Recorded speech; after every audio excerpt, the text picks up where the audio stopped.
Donc les tips, on en a deux grands types, à la fois sur la partie conception et à la fois sur la partie run d'un parcours de formation à distance.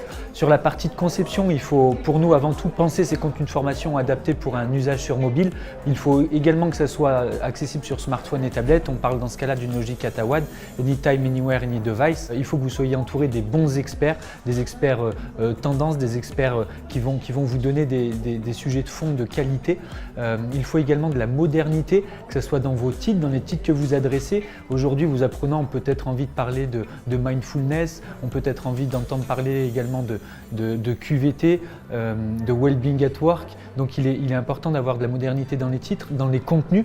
Si on est sur un contenu comme conduite de réunion, il est indispensable de parler des outils d'animation de formation live type Klaxoon, puis de la modernité dans le look and feel également pour faire en sorte que ça soit beau, que ça soit impactant visuellement. Il faut offrir des séquences d'apprentissage qui soient courtes pour vos apprenants. On parle de séquences de 30 secondes à 5 minutes qu'il va falloir alterner au travers de différentes modalités pédagogiques. Donc on va avoir du quiz, de la mise en situation, des cours, de la vidéo. Il faut vraiment tout faire en sorte pour tenir votre apprenant en haleine avec de la variété d'activités.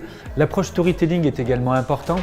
Accompagner votre apprenant, que ce soit visuellement avec des personnages par exemple qui vont l'accompagner durant tout son parcours de formation et également dans le ton éditorial, montrez-lui que vous storytellez chacune des séquences de votre parcours d'apprentissage, créez un fil rouge pédagogique pour le tenir en haleine.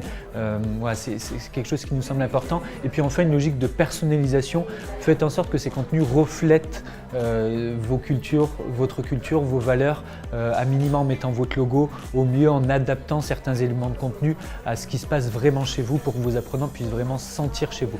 Dans la phase de run, on va bien évidemment devoir communiquer autour du dispositif en 3 temps. Il va falloir recruter vos learners, leur donner envie d'assister, de suivre, d'assimiler le parcours de formation. Il va falloir les fidéliser et puis il va falloir les récompenser également en fin de parcours. Donc on a des outils sur chacune de ces étapes-là. Il faut également penser votre parcours intégré au sein d'un dispositif d'apprentissage. Votre parcours va potentiellement impacter des modalités pédagogiques actuellement en place comme un éventuel présentiel qu'il va falloir réduire, qu'il va falloir revisiter. L'approche social learning est également essentielle. Créons les conditions pour que vos learners puissent échanger entre eux autour du sujet que vous leur amenez. L'implication des managers est essentielle également. Créer les conditions pour qu'ils puissent suivre l'avancée de leurs apprenants.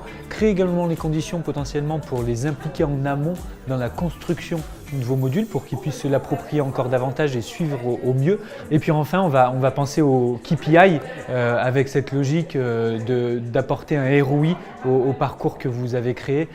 Donc là, il va falloir, l'enjeu, ça va être de les préparer en amont, de savoir qu'est-ce qu'on va vouloir mesurer et puis de le mesurer vraiment, de le piloter et de s'assurer que les KPI que nous sommes fixés en amont sont réellement atteints pour mesurer le ROI du dispositif qui a pu mettre en place.